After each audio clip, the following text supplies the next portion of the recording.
नमस्कार छात्रों। तो आज हम 10वीं कक्षा का हिंदी विषय 9वां पाठ रीढ़ की हड्डी जगदीश चंद्र माथुर जी का पाठ इसके पहले हमने शुरू किया था।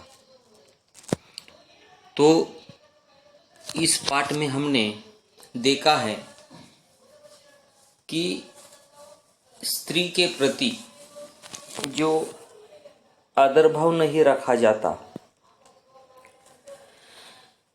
और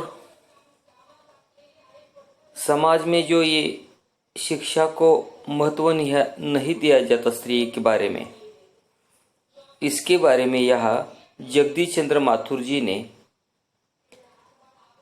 उन पर प्रहार किया है।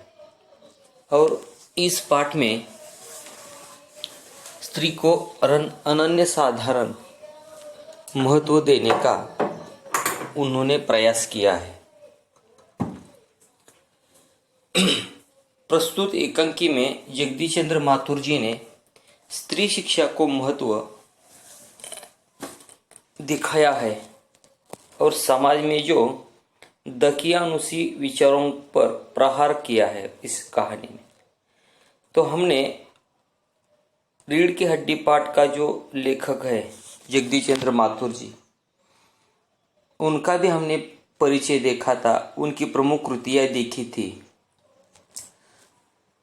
इस कहानी के जो मुख्य 5-6 पात्र है, उमा है वह सुशिक्षित युवती है, राम स्वरूप है वह उमा के पति है, प्रेमा है वह उमा की माँ है, शंकर एक युवक है और गोपाल प्रसाद शंकर के पिता है और रतन नाम का राम स्वरूप का एक नौकर है। तो इस प्रकार हमने पात्र परिचय भी देखा था। तो यह हमें देखने को मिलता है कि राम स्वरूप के लड़की उमा को गोपाल प्रसाद का लड़का शंकर देखने को आता है, ब्याह करने के लिए देखने के लिए आता है। वह उनके घर आ जाते हैं, चाह पान की तैयारी हो जाती है, एक दूसरे में बातचीत भी हो जाती है।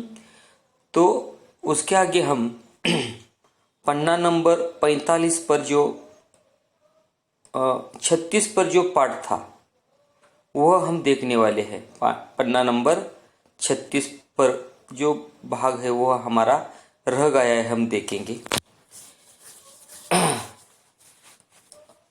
तो यह उनका जो नौकर है, रतन नाम का नौकर, वह बोलता है बीच में, बाबूजी बाबूजी धीमी आवाज में। राम स्वरूप दरवाजे से बाहर झांक कर, अरे प्रेमा वो आ गए भी, तुम उमा को समझा देना, थोड़ा सा गा देगी मेहमानों से। तो यही भी पाठ हमने देखा है पूरा। तो यह हम कहाँ तक आए थे? उनका चाह पान की तैयारी हो रही है, राम स्वरूप अंदर जाते हैं, तब तक क्या करते हैं, गोपाल प्रसाद शंकर को झांपता है, थोड़ा सा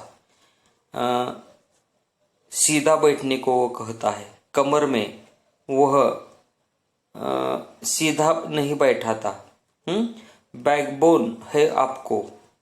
इस प्रकार वह गोपाल प्रसाद अपने बेटे को थोड़ा सा झांपता है, इसलिए वह उसे कहता है, गोपाल प्रसाद आखिर आप माने नहीं। राम स्वरूप हाँ हाँ हाँ, आपको विलायती चाय पसंद है या हिंदुस्तानी? गोपाल प्रसाद कहते हैं, नहीं नहीं साहब, मुझे आधा दूध और आधी चाय दीजिए और जरा चीनी भी ज़्यादा डालिएगा। शंकर कहता है, सुना है सरकार अब ज़्यादा चीनी लेने वालों पर टैक्स लगाएगी। गोपाल प्रसाद चाय पीते हुए, सरकार जो चाहे सो कर ले, पर अगर आमदनी करनी है तो सरकार को बस एक ही टैक्स लगाना चाहिए। तो इस प्रकार गोपाल प्रसाद, राम स्वरूप, शंकर, उनमें बातचीत चल रही है, चाहपान शुरू हुआ है। लड़की को अभी दिखाना बाकी है।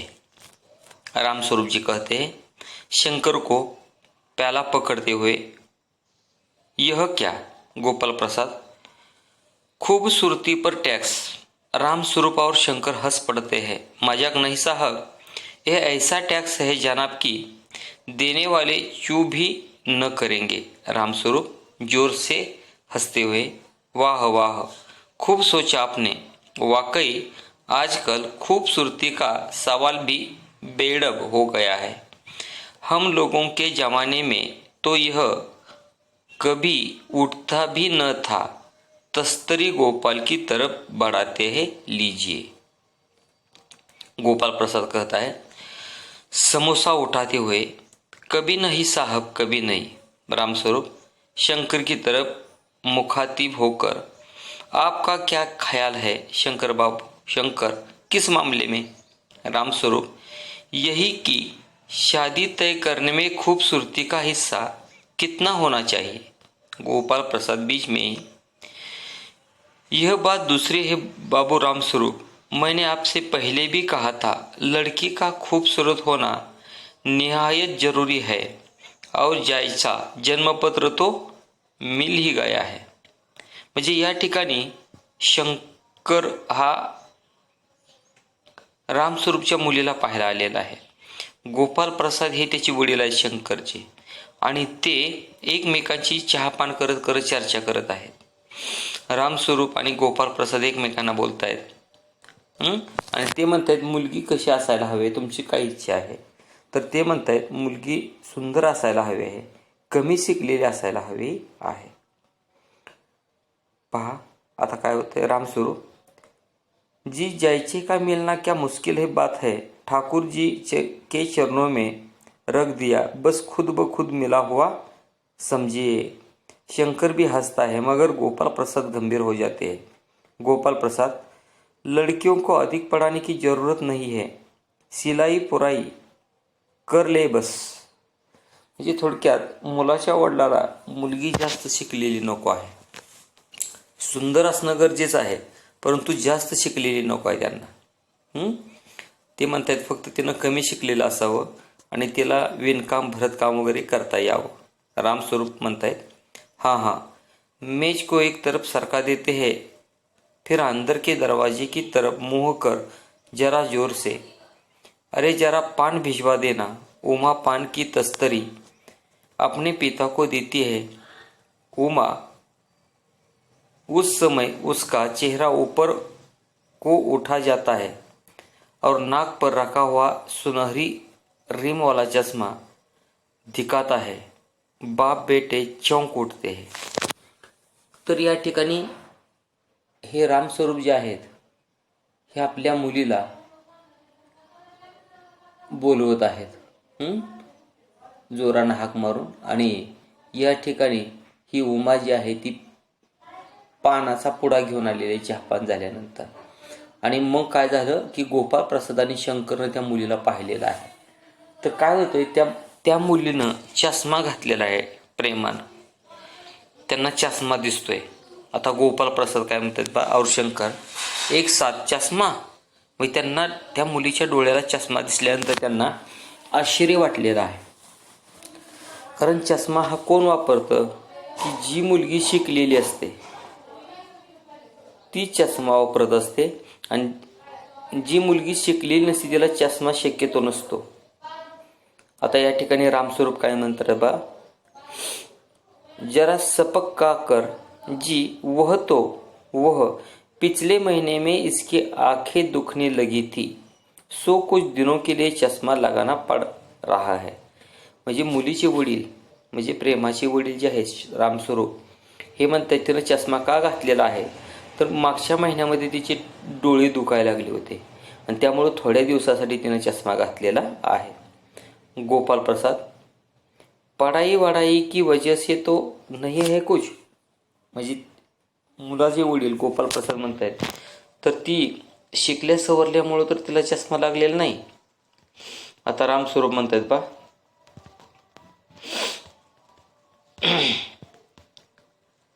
नहीं साहब, वह तो मैंने अर्ज किया न, गोपाल प्रसाद संतुष्ट होकर कुछ कोमल स्वर में, बैठो बेटी। रामस्वरूप, वहाँ बैठ जाओ उमा, उस तख्त पर। अपने बाजे वाजे के पास उमा बैठती है। गोपाल प्रसाद, चाल में तो कुछ खराबी नहीं है, चेहरे पर भी छवि है। हाँ, कुछ गाना बजाना सीखा है? रामस्वरूप, म्हणजे या ठिकाणी